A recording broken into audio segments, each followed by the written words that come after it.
Josué, capítulo 22, versículo 21, capítulo 23, versículo 16. Então, os membros das tribos de Ruben e Gade e da meia tribo de Manassés responderam aos chefes dos clãs de Israel: O Senhor, o poderoso, é Deus. O Senhor, o poderoso, é Deus. Ele sabe a verdade e que Israel a saiba também. Não construímos o altar por rebeldia nem por infidelidade ao Senhor. Se o fizemos, não poupem nossa vida hoje.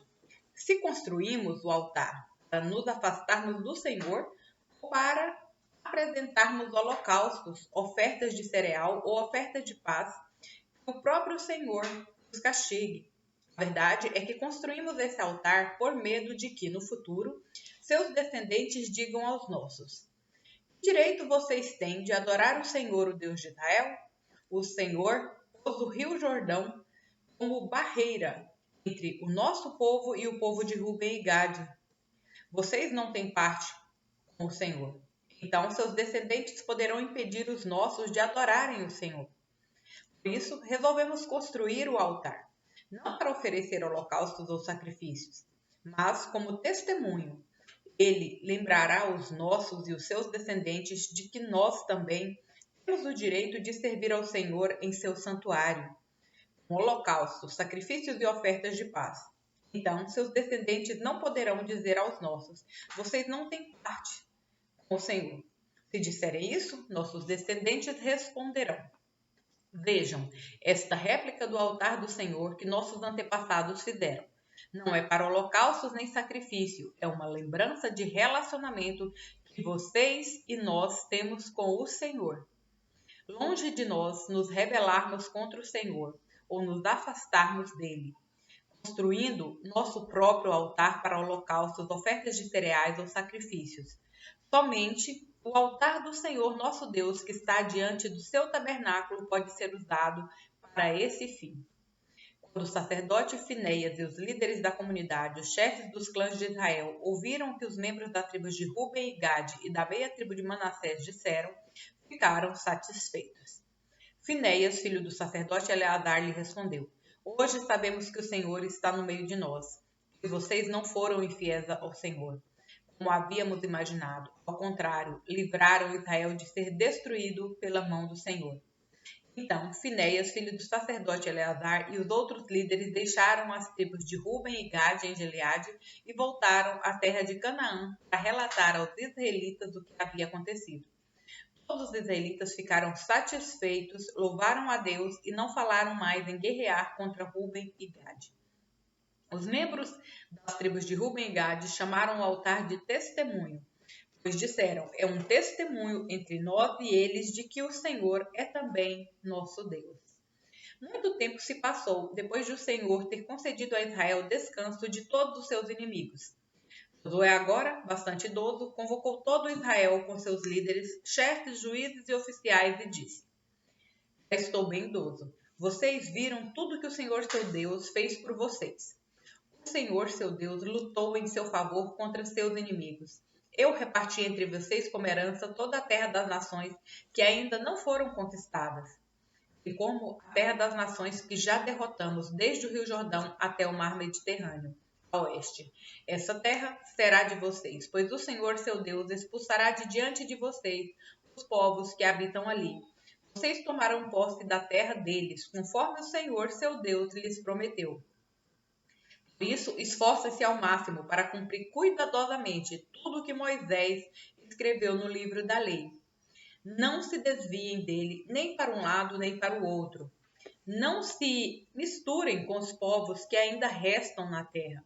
Nem sequer mencionem o nome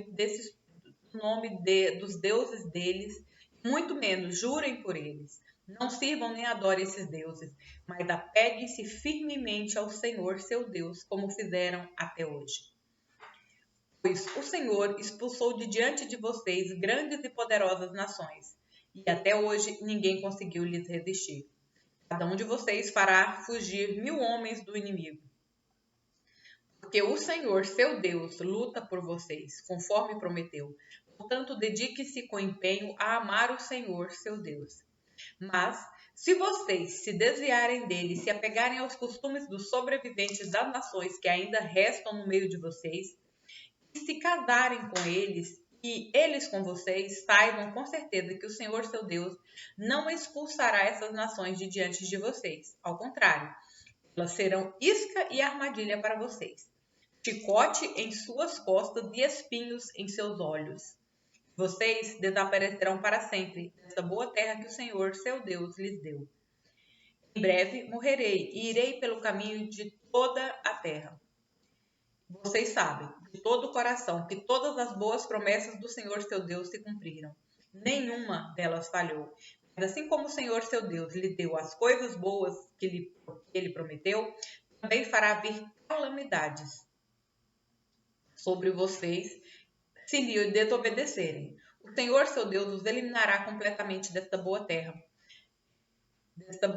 que lhes deu, se vocês quebrarem a aliança do Senhor, seu Deus, servindo ou adorando outros deuses. A ira do Senhor arderá contra vocês, e desaparecerão rapidamente da boa terra que ele lhes deu. Lucas, capítulo 20, versículos 27 ao 47. Então vieram a Jesus alguns saduceus, líderes religiosos que afirmam não haver ressurreição dos mortos, e perguntaram: Mestre, Moisés nos deu uma lei segundo a qual, se um homem morrer e deixar a esposa sem filhos, o irmão dele deve casar-se com a viúva e ter um filho que dará continuidade ao nome do irmão. Numa família havia 7 irmãos. O mais velho se casou e morreu sem deixar filhos. O segundo irmão se casou com a viúva, mas também morreu. Então, o terceiro irmão se casou com ela. O mesmo aconteceu aos 7 irmãos que morreram sem deixar filhos. Por fim, a mulher também morreu. Diga-nos, de quem ela será esposa na ressurreição? Afinal, os 7 se casaram com ela. Jesus respondeu: o casamento é para pessoas deste mundo. Mas, na era futura, aqueles que forem considerados dignos de ser ressuscitados dos mortos não se casarão nem se darão em casamento. E nunca mais morrerão. Nesse sentido, serão como os anjos, são filhos de Deus e filhos da ressurreição. Agora, quanto a haver ressurreição dos mortos, o próprio Moisés provou isso quando escreveu a respeito do arbusto em chamas. Ele se referiu ao Senhor como o Deus de Abraão, o Deus de Isaque e o Deus de Jacó. Portanto, ele é o Deus dos vivos e não dos mortos, pois para ele todos vivem. Mestre, o Senhor disse bem. Comentaram alguns mestres da lei. Ninguém mais teve coragem de lhe fazer perguntas. Então Jesus lhes perguntou: por que se diz que o Cristo é filho de Davi? Afinal, o próprio Davi escreveu no livro de Salmos: o Senhor disse ao meu Senhor: sente-se no lugar de honra à minha direita, até que eu humilhe seus inimigos e os ponha debaixo de seus pés. Uma vez que Davi chamou o Cristo de meu Senhor, como ele pode ser filho de Davi? Então, enquanto as multidões o ouviam, Jesus se voltou para seus discípulos e disse: cuidado com os mestres da lei.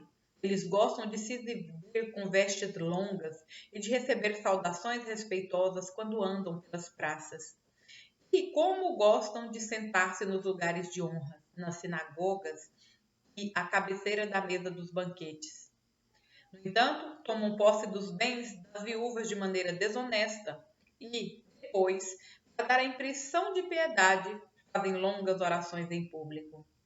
Por causa disso, serão duramente castigados. Salmos, capítulo 89, versículos 14 ao 37. Justiça e retidão são os alicerces do teu trono.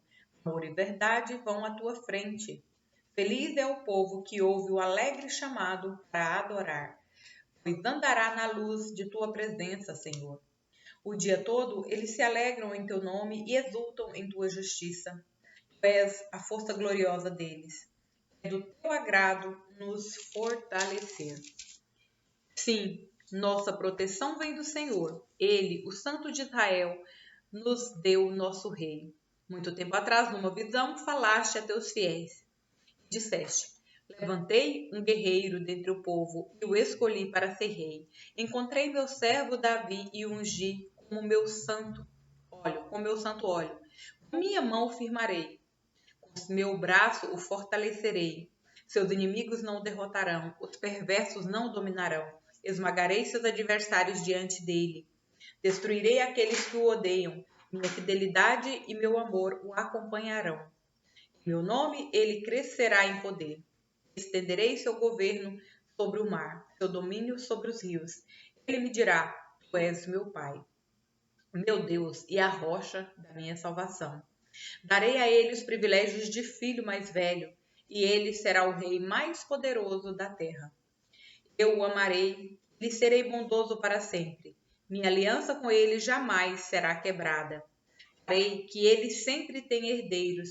Enquanto existir o céu, seu trono não terá fim. Se, porém, seus descendentes abandonarem minha lei e não seguirem meus estatutos, não obedecerem aos meus decretos e não guardarem meus mandamentos, castigarei seu pecado com a vara, sua desobediência com açoites. Contudo, não desistirei de amá-lo, nem deixarei de lhe ser fiel. Não quebrarei minha aliança. Não voltarei atrás em minhas palavras. Fiz um juramento a Davi e em minha santidade não minto. Sua dinastia continuará para sempre. Seu reino permanecerá como o sol. Será duradouro como a lua, minha fiel testemunha no céu. Provérbios, capítulo 13, versículos 17 ao 19. O mensageiro desleal depara com dificuldades, mas o mensageiro fiel traz cura. Quem despreza a disciplina acabará em pobreza e vergonha. Quem aceita a repreensão será honrado. É agradável ver sonhos se realizarem, mas os tolos se recusam a se afastar do mal.